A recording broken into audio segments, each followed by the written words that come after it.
Hi, folks. You're with Tacitus today at your Pushback channel, and thank you for joining this radio live stream. I make a point of cataloguing unimpressive people that I come across sort of day to day, and I'm always on the lookout for sort of fresh material. And because I have a share in a business, so I deal with people on a somewhat regular basis. Some of the time I'm going out to attend meetings just so I can get raw material for doing a video, but well, not solely, but like my antenna is sort of out as I'm looking for information. So this is a video. In this video, I'd like to talk about, or radio live stream rather, I'd like to talk about unimpressive people, and there's no shortage of them today. And I mentioned in the video's introduction material there that I would suggest we're probably being run by, in the Western world at least, the most unimpressive people that have ever been in charge. Now, they're not really in charge. The globalists are in charge, and the globalists have made sure that we have unimpressive people running us. So, one is a follow-on from the other. If the globalists weren't making all the decisions, then we would have more impressive people. But at the moment, the globalists pretty much decide everything, other than the small stuff like the color that the transgender bathroom is going to be painted in. That's our politicians are allowed to decide that. The big stuff, it's all the globalists. Just on that, the way the globalists run the world is the way the big investment firms run businesses that they buy into. And just as a slight aside on that, quite a decent sized IT company with a good product was taken over by one of the big investment firms, and they got rid of pretty much all the management. They kept some of the better technical people, but in terms of the managers and all that sort of thing, they got rid of nearly all of them. Now, the guy they hired to be in charge of the Asia Pacific region, as an example, who I knew, and he'd been a lower level government bureaucrat. He'd never worked in the private sector, never worked in computing, never worked in anything. In fact, he'd been a human resource planner sort of guy. That type of thing,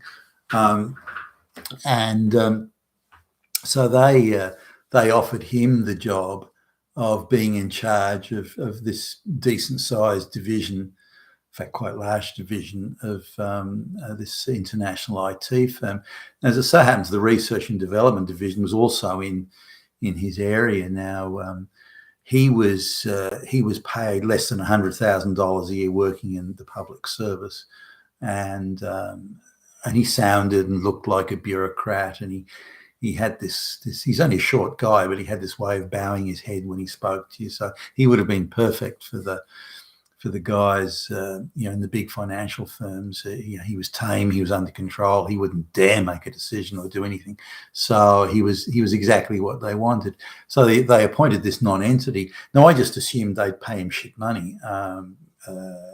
Because he wasn't even making $100,000 a year, but all up with his bits and pieces, he was getting paid like $650. So they were actually paying him as if he was a real professional, even though he had not even one whisker of expertise, qualifications, or anything that would have qualified him for that job. But they wanted someone who would just do what the fuck he was told to do, and he was the man. And one of the key people in the gig knew him from somewhere or other.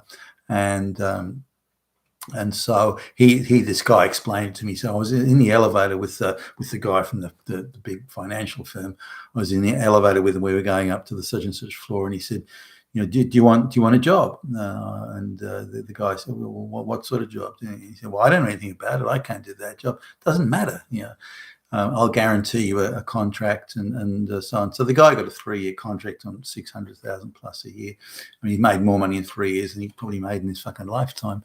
So that's an idea, and this is what the globalists have done. They've made sure that stooge flunky, go for fetch and carry people are installed all over the West, and they're people who are there to do as they're told. Big decisions are made somewhere else. You can decide the little stuff that's irrelevant to us. Now, coming back to this guy who got installed by the financial firm, I was having coffee with him one day in Sydney, this one, and he told me, he said, they don't let me make any decisions. So I don't really want to, but even little decisions that I think I can make, they won't let me do that. And he told me that he's allowed to decide, like they've got this quite well kitted out tea room, actually. He's allowed to decide, the flavour of the cereal or the flavour of the muffins, and whether or not the coffee machine's sort of a 4-cup or a 2-cup.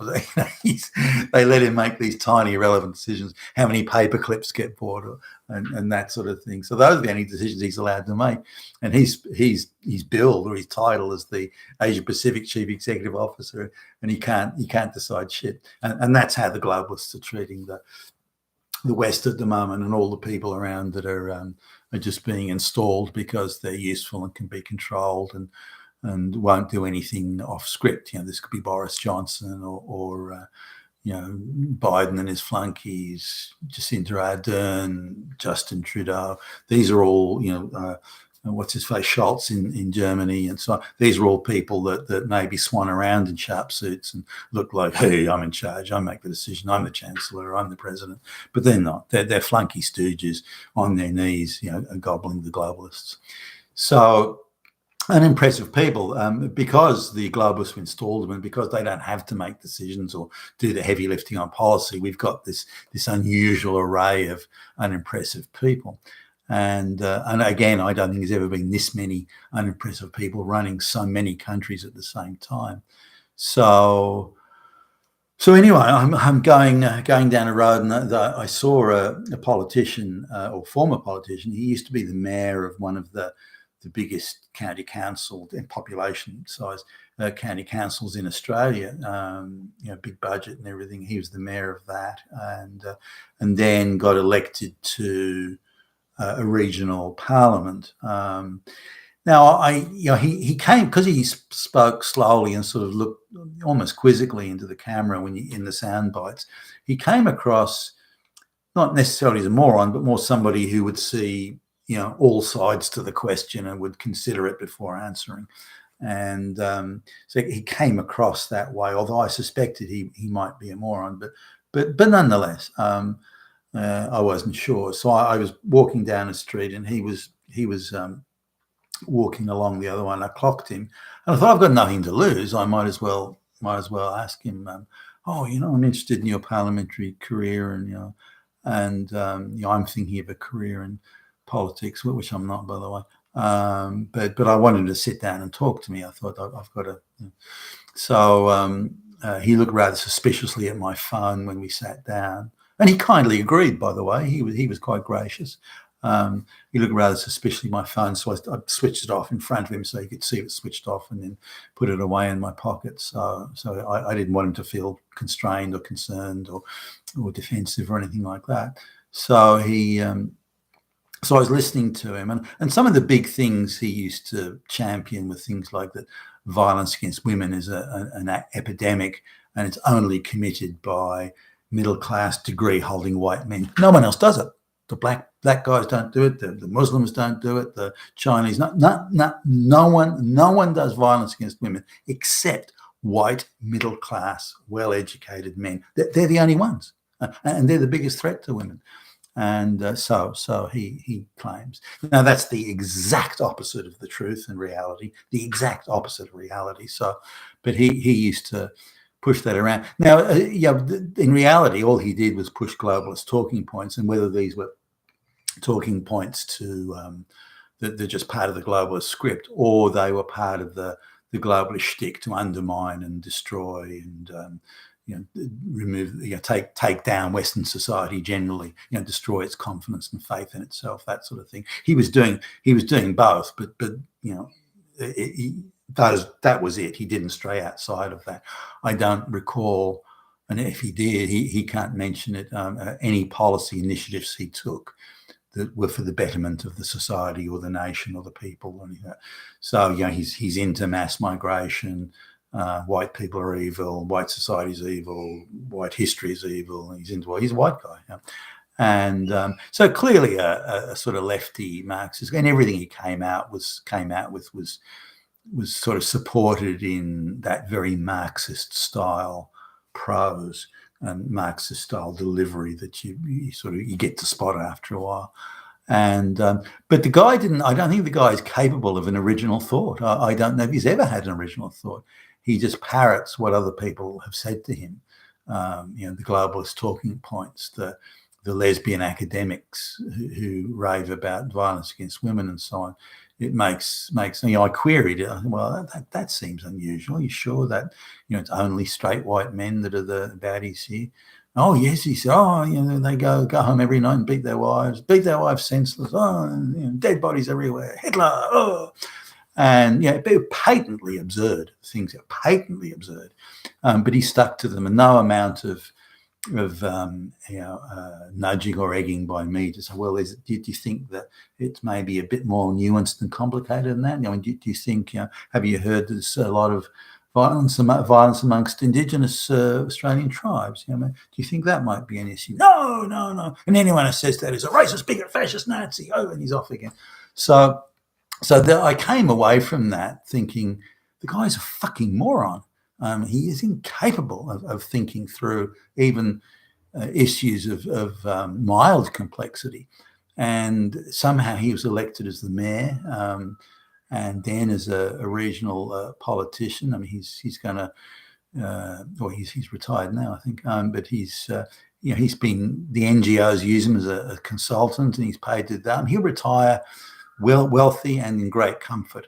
And yet all he's done is tell lies and destroy and tear down and misrepresent. And that's all he's done. He's done nothing but that. And, you look at the guy and he's sort of got that dimwit sort of, he's been used. He's just a useful fool. He's too stupid to know he's been used. And in some ways, I mean, he seems like a nice enough guy, really. But just a useful fool and a fucking moron. And it's people like him. They do a lot of damage. Now, they're selected because he's stupid and because he'll do what he's told and because he'll repeat I hate all white things, because he'll repeat that. That's what the globalists want. And so he's useful to them in that sense. But it still was annoying to think someone that stupid or moronic could be sitting in those positions. We need people to step up to the plate in the West. Who are going to say, no, I represent Australia or Britain or America or whatever. I represent the voters here, and the globalists can all go and get fucked. And that's sort of what we need. And he's definitely not it, far from it. And in some ways I felt sorry for the guy. Walking around all your life being that fucking stupid and that easily led by others that tell terrible lies and you repeat those lies, then maybe that's not such a nice place to be. Maybe he's too stupid to know he's being used. So just on another one here, I meet a lot of unimpressive people in business. Given the quotas, the affirmative action quotas, race, gender quotas, that sort of thing, unimpressive people are just everywhere. It's sad that the extent of it, however bad it was when there was only white people around, it's now infinitely worse. The Western countries are bankrupting themselves because the government is having to effectively bribe businesses to destroy their, get rid of the competent white people. So it's all right if you get rid of all the competent people, all the knowledgeable people. It's all right, just fill your whole company up with black lesbians, and we will just give you government business. The taxpayer will fund it. So in the Western world, the government is in fact bribing businesses to become incompetent, useless, and hopeless, and or worse than useless, and just fill their human resource roles with affirmative action hires who aren't even minimally qualified to be doing any of the jobs that they are. So you are constantly meeting people like that, to the point now where it's just not even noteworthy anymore. There are some exceptional cases. Anyway, often we have lunch with the executive team of companies that we're doing business with, either directly or indirectly. And so I try and, have a look at who's going to be at the table and try and park myself in a strategic position. And so I'm having lunch in one, and the lady sitting which one? Anyways, next to me was I wasn't sure what she did. I mean, she looked too stupid to be doing anything important. But then I thought, no, she could be a quota hire. Maybe she's white, but maybe she's a lesbian or something. But it turns out she's straight, and so she's got some worthless degree from a fifth-tier college. Now, I wouldn't call it a total moron. She's brighter than that idiot politician I was referring to a moment ago. But she came out with some things that just again demonstrate or indicate the danger that globalization poses to the West and to business and to wealth creation.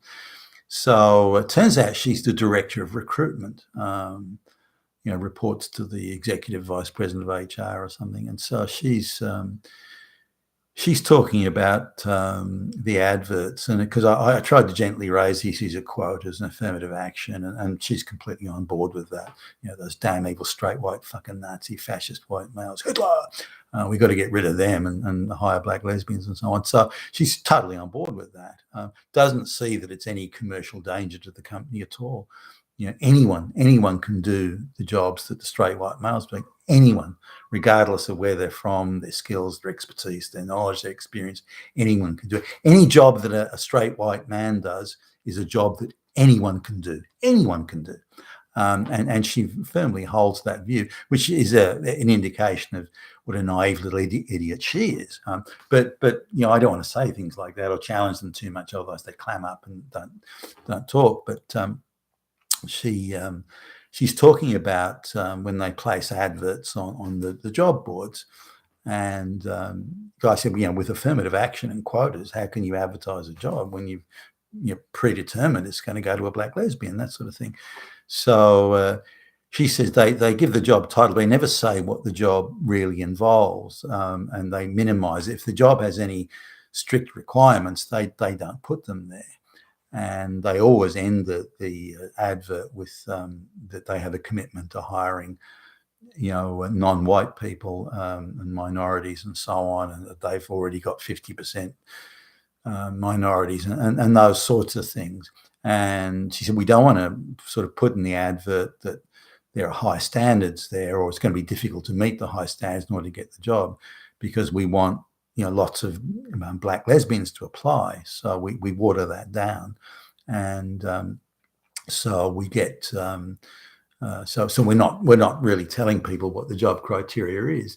So I reversed it, said, well, that means a lot of straight white males would be applying who really shouldn't, because there's no point in them. The job's going to go to the proverbial black lesbian, and her view is so what? The straight white males, they can, they're all Hitler anyway, so who cares? We're allowed to treat them badly. And I thought, oh, fuck me, that's insane. It's insane. But she's not unique, by the way. That sort of attitude that not only do you discard straight white males, but you have the right to be paid in your job to actually go out of your way to sort of punish them and make them pay because they caused climate change. They're fucking fascist Nazis. And you have every right to make life as difficult for them as possible, whether it's the cancel culture, whether it's denying employment, whether it's sticking it up and using getting paid a salary to go and do that and have it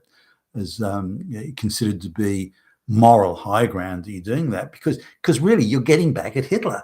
That's all it is. They're all Hitler, and you're getting back at Hitler, and that makes you a good person if you do it.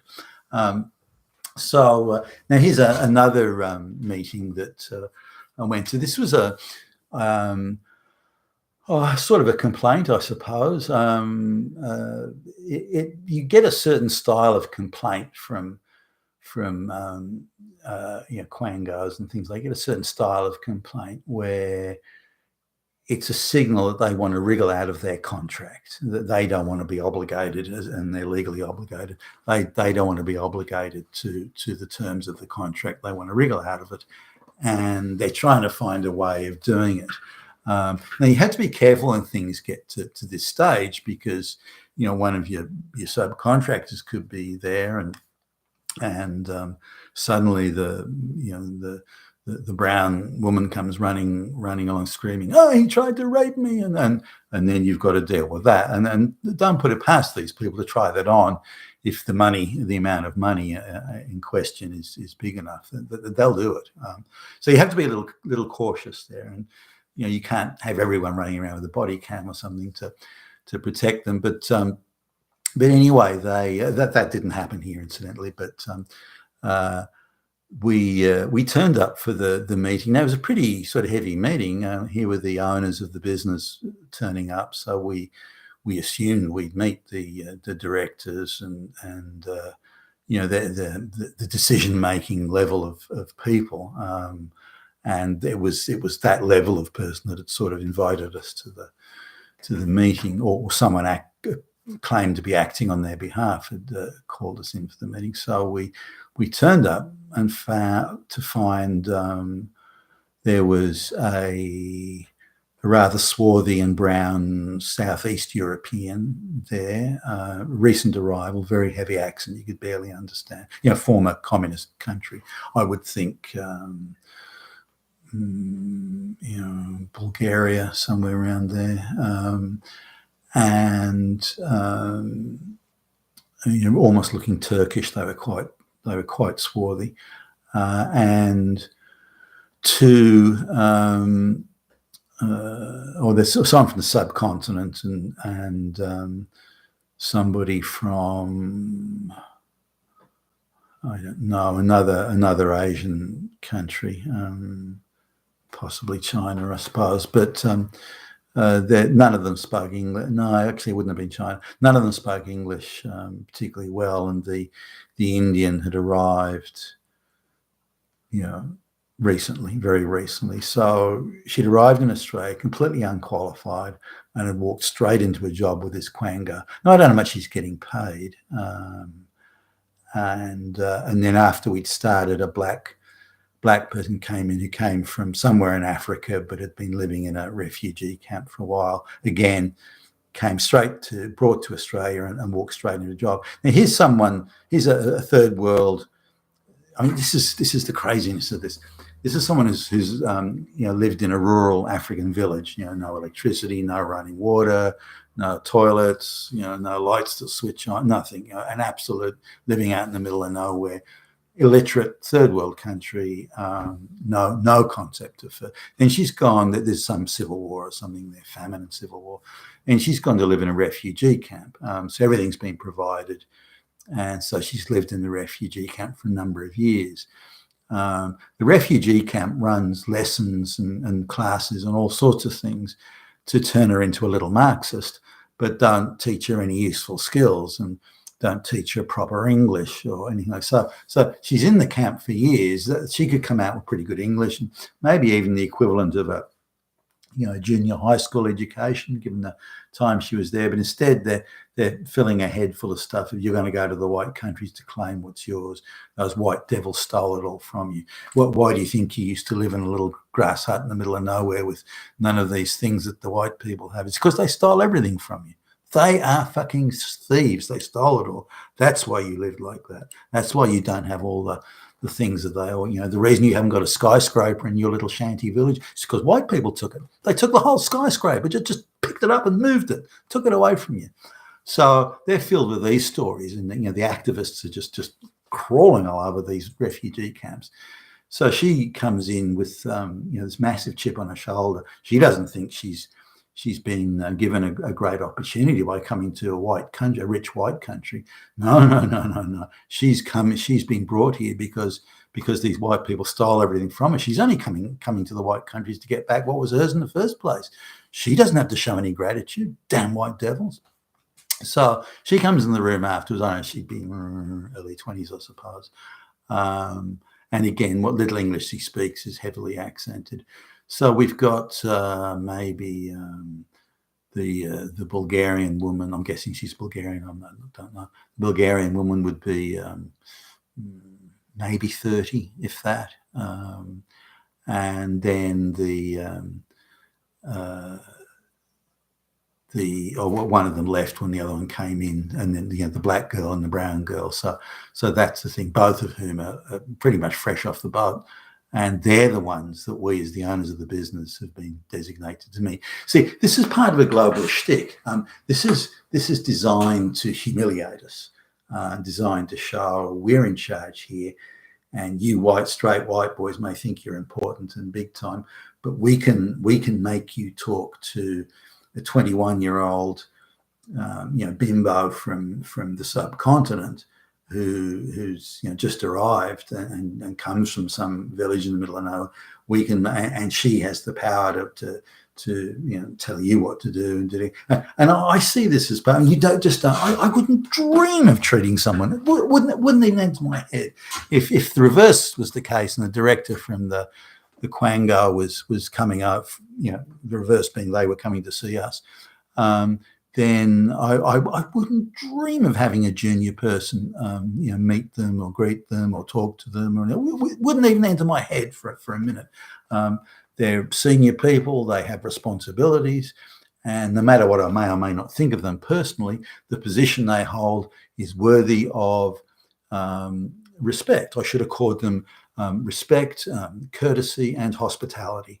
Take them out to lunch or make sure we've got the coffee and the cookies or something, and treat them with respect and deference that's due to their position. I wouldn't dream of doing anything different to that. It wouldn't even cross my mind. Again, even if I thought they were fucking morons, that position they hold, and the fact they're clients, of course, helps, but that position they hold, I would accord them all due hospitality as a consequence.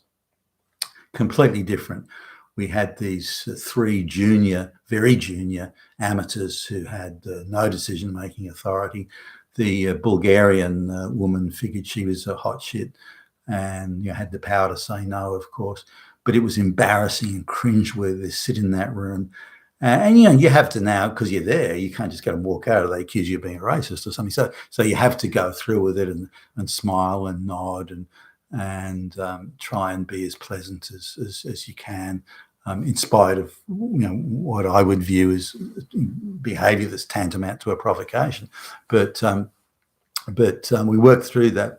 But aside from all that, if you look at the sort of the card and the role these people have, why would you put someone in those positions? They've just arrived. They don't come from a first world country. They've got no relevant qualifications. They have zero relevant experience, and yet you put them straight into these jobs. They're not even trainees. Oh, the black girl from the refugee camp was, but the woman from the young woman from the subcontinent was. Why would you? Sure, put them as trainees. Maybe let them sit in the room. They've got to get experience. They've got to learn from somewhere, but not a meeting like that, for goodness sakes. Work them up gradually, bring them along so they can assume those sort of positions with dignity and confidence and knowledge and understanding and expertise and so on. But instead, they didn't do that. And none of the senior people came in, and I asked, where's so and so, and can they come in, or can we see them? No, they're too busy. They're too busy to see you. Says the subcontinent girl with a dripping an attitude. And yet these are the people, and increasingly there are more and more of these people around. Every day it seems that I go out there, more and more of those sort of people around, and I guess I don't, unless it affects me personally, I kind of don't care. But the real issue is that the means to create wealth is innovation, invention, organizational innovation, efficiency, all these sorts of things. And so those are the means to create wealth, create new wealth that we can share in. But we're going in reverse. We're going backwards. We're appointing as many idiots as it's possible, unqualified people, stacking full of companies full of affirmative action flunkies. And it's destroying us. It's tearing the West to pieces. You've been with Tacitus today, your Pushback channel. Thank you for listening.